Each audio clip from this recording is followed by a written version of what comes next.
Greetings, my beautiful lovelies. It's Emmy. How are you? It's great to see you and welcome back. Today's video is sponsored by Allform, the sister company to Helix Sleep Mattress, which I'm sure you've heard me talk about. But Allform makes sofas and chairs that are all American made and easy to assemble. We recently received an Allform sofa and love it so very much. The sofa in our house, I'm not sure about yours, is the hub. It is also my office. Late night, you'll find me on the couch, surfing the internet, often watching YouTube videos, researching recipes, editing, and it's always on the couch. The couch is where my children play, it's where we read, it is central to our home. Allform is really great for customizing your own sofa. There are over 500 different combinations and configurations that you can create for your own sofa. You can customize the number of seats, whether it has a chaise, whether it has an ottoman. You can change the fabric colors or fabric choices. You can even opt for leather. We opted for the 3-seat couch with a chaise. Our last couch was a little bit too big and it was made out of a fabric that, although darker in color, often would absorb spills. So it's so wonderful to have a leather option. So another thing I really liked about our Allform sofa is that it ships for free and it comes in these wonderful cardboard boxes in sizes that are manageable. So if you live in an apartment several stories up, you can still manage to take a couch that is large into your home because it is modular. Setting up the couch is super simple. You don't need any tools and you can put it together in as little as 15 minutes. So great, no tools required. And because Allform works directly with customers, it's able to use premium materials at affordable prices. And if you're not happy with it, Allform has a 100-day money-back guarantee. They will come and pick up your couch and give you a full refund. So if you'd like to try Allform for yourself, click the link down below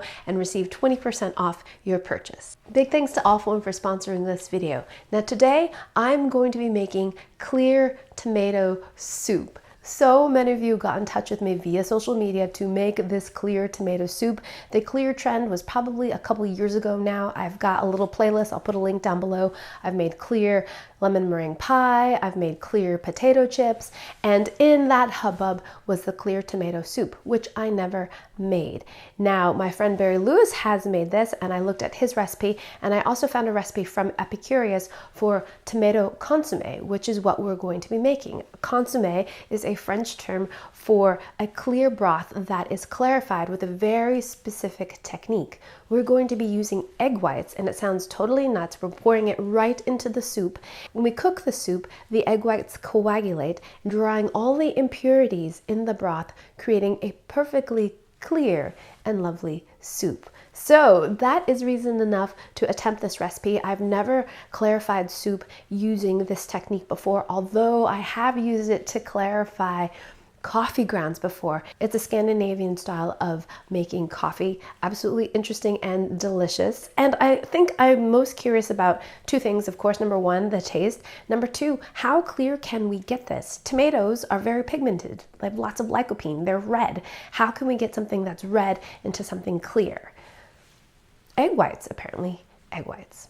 Alrighty, let's do this. So I'll put a link down below to a printable version of this recipe. The version that you will see filmed is a half batch because I only had half the amount of tomatoes. We're going to first start with some fennel. This is fennel. It has a lovely anise smell. It has this great big bulb. We're just going to use the bulb portion and we're going to chop that up coarsely. Next, you're going to take 2 medium onions and chop those as well, along with 2 cloves of garlic. In a Dutch oven, you're going to add a couple tablespoons of oil and add your fennel, your onion, and your garlic. And you're going to saute these and kind of sweat these down for about 10 minutes until all the vegetables are nice and tender. So while that's sauteing, you're going to take your plum tomatoes and quarter them and then give them a whiz in your blender so you have a nice tomato puree. After 10 minutes of sauteing, add your tomato puree to the pot. Give that a good stir. Bring it up to a boil, then reduce it to a simmer and cook it for about 20 minutes. Next, you're going to pour the soup through a fine mesh strainer to remove all of the solids and gently press that to get all of that precious juice. Now we have this beautiful broth. Now, in the Epicurious recipe, they said to bring this up to a boil and then add your egg whites. In other recipes, it said it was important to cool the broth first and then bring it up to a boil to ensure that the eggs do not coagulate too quickly. So I've got conflicting reports. In Barry's video, he said to cool it before bringing it up to boil. So that's what I did. Well, here we are. Here is the cooled broth. It's not nearly as red, but it's definitely not clear. See that? Still have some tomato particles in there. And it's about to get even more cloudy. And in this bowl, I have 4 egg whites. And to that, I'm going to add about 2 tablespoons of parsley, about a tablespoon of tarragon, some sliced basil, about a tablespoon as well. Now we're going to add some crushed ice and whisk it until it's frothy. So nuts. That I'm going to call frothy. Now we're going to take a saucepan. Now we're going to add our frothy eggness. And now we're going to slowly bring it to a boil. And as the eggs cook, it should create a raft. The first time I saw this, of course, was from Jacques Pepin in one of his many episodes on PBS. I saw him do this technique and I was like, what? Totally works. But I've never done it myself. So as this raft is formed, it's going to create a natural break in there. And when that break happens, we're going to enlarge it slightly so that the broth can kind of percolate through. And we're going to simmer this for 15 minutes. I've got a fine mesh strainer in a bowl, and you can use some paper towels, but I'm going to opt to use these. I found this the last time I went to H Mart, which is a Korean supermarket, and they are specifically for filtering soups.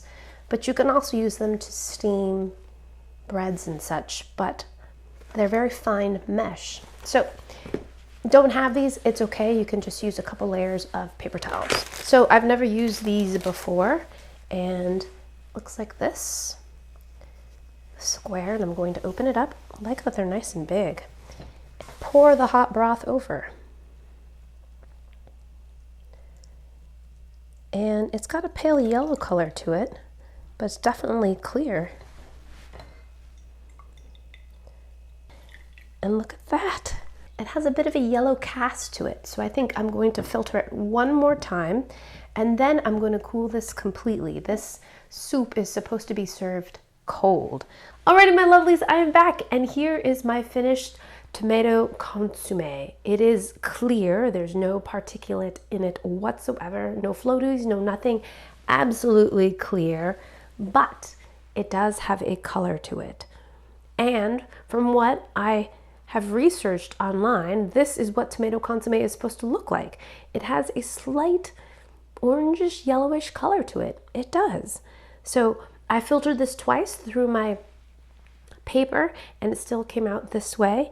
It doesn't have any fat on it whatsoever. The filter paper did a great job removing any of that, and it is beautifully clear, but it is not clear like water.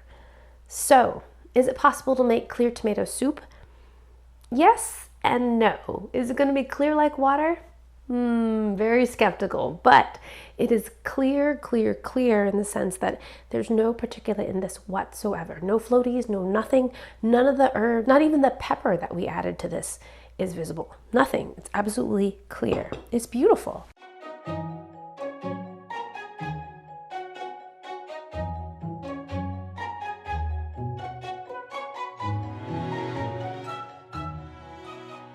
So now let's serve up our beautiful consommé, our clear tomato soup.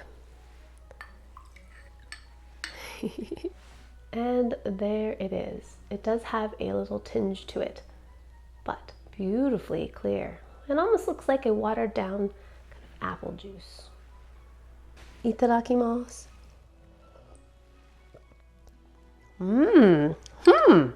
Wow. It has a very clear tomato flavor to it. Wow. Very concentrated tomato flavor.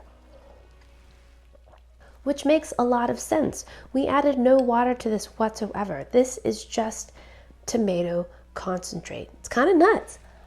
From 2.5 pounds of tomatoes, I probably have about a cup of broth here.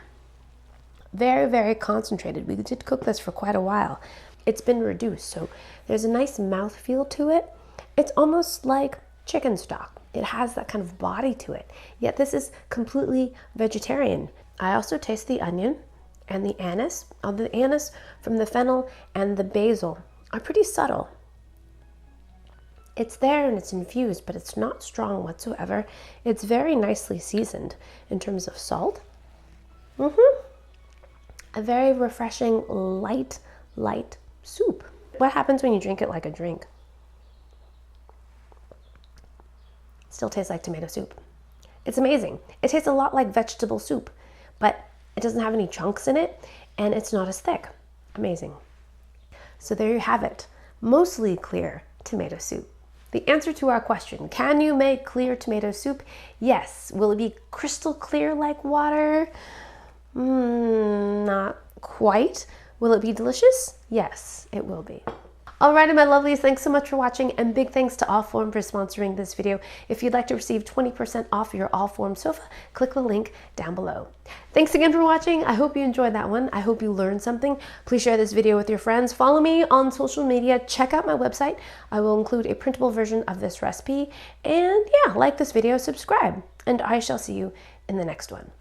Toodaloo, take care, bye.